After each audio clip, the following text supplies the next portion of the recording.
Pak Joni, pertanyaannya begini, kalau kita kan lihat untuk suntik mati TV analog sudah masuk tahap 2. Nah, sejauh ini ada evaluasi atau mungkin ada kendala, hambatan? Ya, amanat undang-undang ya, my sister ya. Amanat undang-undang itu, undang-undang Cipta Kerja, sektor pos telsiar, dan itu diatur secara teknis lebih lanjut dalam PP 46 ya terkait dengan sektor ini, digitalisasi pertelevisian.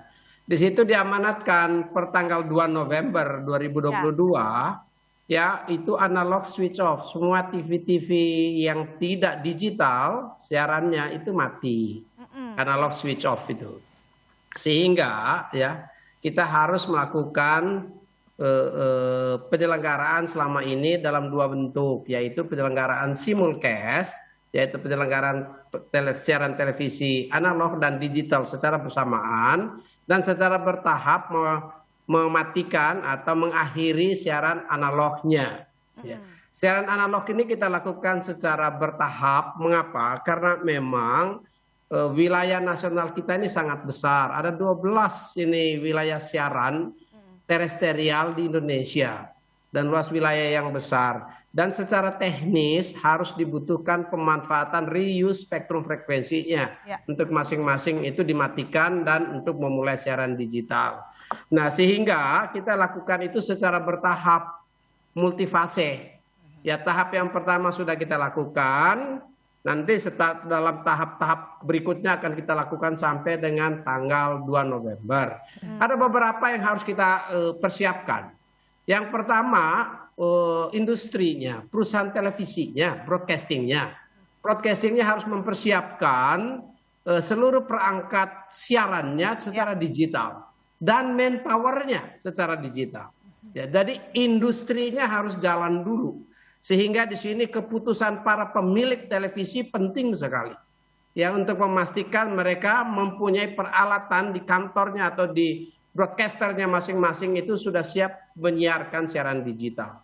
Yang kedua, perangkat infrastrukturnya, transmisinya, yang disebut dengan multiplexing. Pemerintah sudah menyiapkannya ya untuk televisi Republik Indonesia. Dan perusahaan-perusahaan penyelenggara multiplex harus menyiapkannya infrastrukturnya masing-masing. Ini harus siap. Kalau infrastruktur MUX-nya tidak siap ya nggak bisa juga. Yang ketiga adalah apa? Perangkat penerimanya, televisi masyarakat, pemirsanya. Nah, perangkat penerimanya itu juga harus memenuhi standar televisi digital, bukan televisi tabung. Ya. Saat ini Kominfo telah bekerja sama dengan Kementerian Perindustrian untuk mengakhiri produksi TV tabung. Sehingga yang ada itu TV-TV digital. Ya. Namun demikian, televisi masyarakat masih ada. Masyarakat memiliki ada televisi-televisi yang masih belum digital. Untuk yang belum digital itu harus disiapkan perangkat penerimanya, konektornya, namanya set-top box. Ya, STB ya. Nah, set-top box atau STB ini ada lebih dari 45 perusahaan di Indonesia ini sudah kami certify untuk menjadi produsen set-top box. Jadi set-top boxnya tersedia, ada 45 perusahaannya.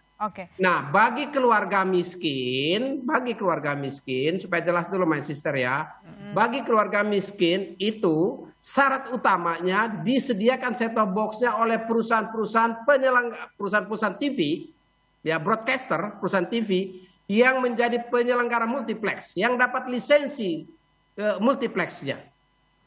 Dan pemerintah membantu. Pemerintah sudah menyiapkan 1 juta set-top box dan kami sedang membagikannya. Namun perusahaan-perusahaan penyelenggara MUX-nya juga harus secara serius menyiapkan dan membagikan serta memasang sampai terpasang di televisi masyarakat yang masih TV tabung agar bisa menerima siaran digital. Bagi yang sudah punya televisi digital tidak perlu perangkat set-top box. Dan bagi masyarakat yang tidak terkategori miskin itu dilakukan pengadaan sendiri. Ya, ada beberapa juta masyarakat miskin yang kita perkirakan televisinya juga masih tabung, itu harus disiapkan. Maka 3 komitmen itu harus dilakukan. Perusahaan TV-nya menyiapkan studio dan perangkat serta talent-talent SDM-nya digital.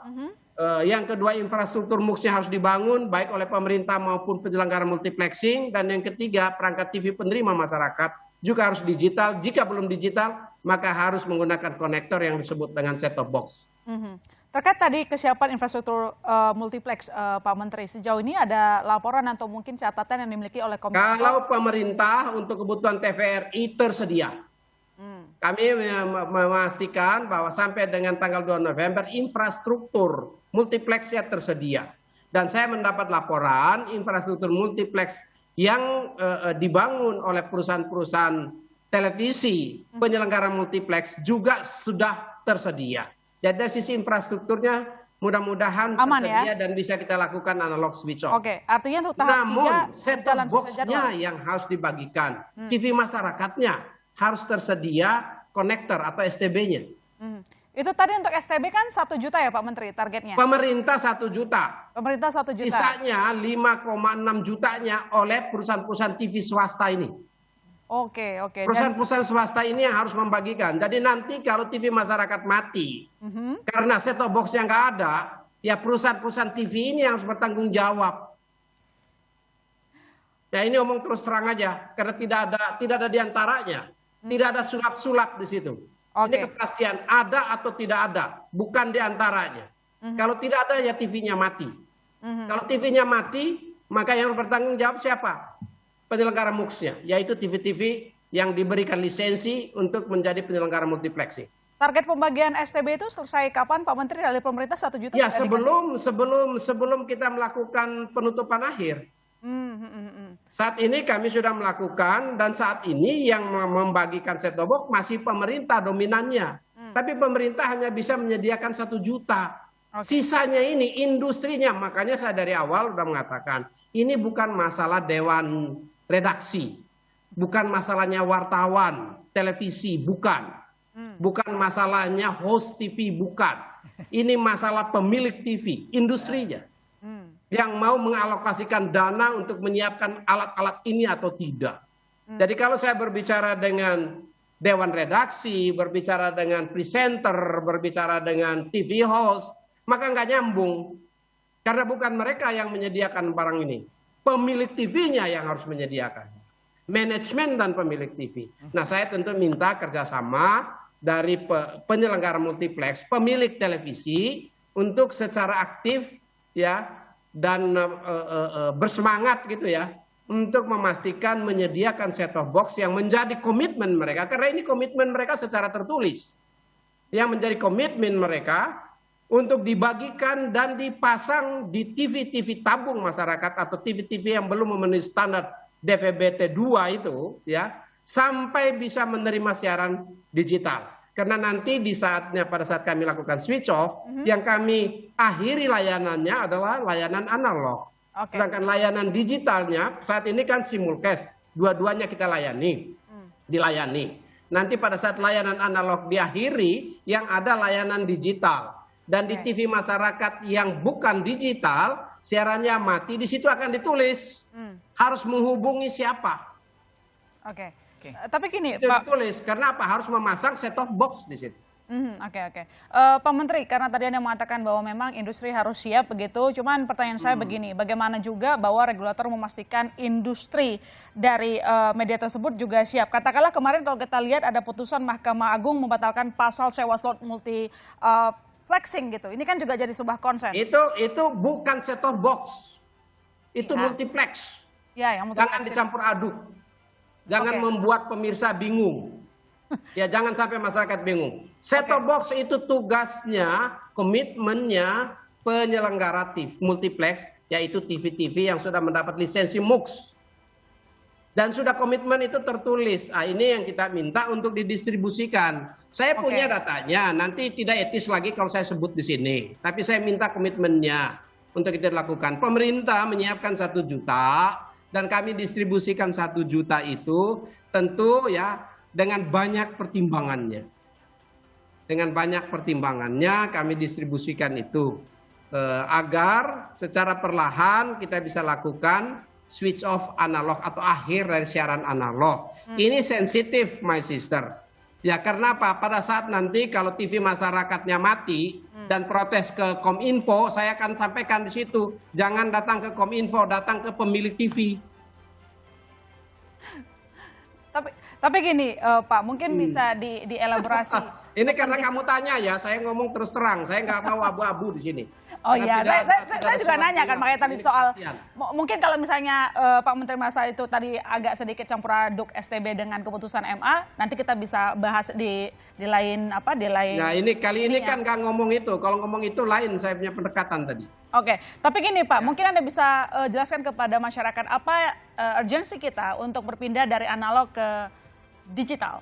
Masyarakat tentu akan mendapat layanan digital yang lebih baik, yaitu siaran yang lebih jernih, suara yang lebih bersih, ya, dan lebih canggih. Itu masyarakat, dia mendapat multi channel, layarnya lebih bervariasi. Ya itu masyarakat, ya. Tapi ini juga bukan hanya masyarakat, ini untuk industrinya itu sendiri, untuk televisinya sendiri. Mengapa perlu ke digital? Karena apa? Untuk agar televisi-televisi konvensional dan yang masih analog ini punya kemampuan di dalam persaingan pasar yang lebih memadai, konvergensi industri dengan the new media, dengan yang baru datang over the top. Kan ini masalahnya masalah bisnis, bukan masalah wartawan. Pada saat dimana terjadi migrasi belanja iklan ke the new media, maka caranya supaya konvergensi terjadi dan playing field yang lebih berimbang, salah satunya adalah dengan bermigrasi ke televisi digital, karena di situ multi platform, multi channel di situ. Sehingga punya kemampuan, industri punya kemampuan yang lebih baik di dalam menghadapi persaingan. Jadi sebetulnya digitalisasi pertelevisian ini adalah dalam rangka memberikan bantuan dan dukungan bagi televisi-televisi konvensional agar punya kemampuan yang lebih berimbang dan playing field yang lebih berimbang, ya, serta konvergensi hidup berdampingan yang bisa lebih memadai antara televisi konvensional dengan the new media over the top. Oke, kita lanjutkan nanti lagi Pak Menteri di segmen berikutnya. Jangan kemana-mana saudara, kami masih akan segera kembali.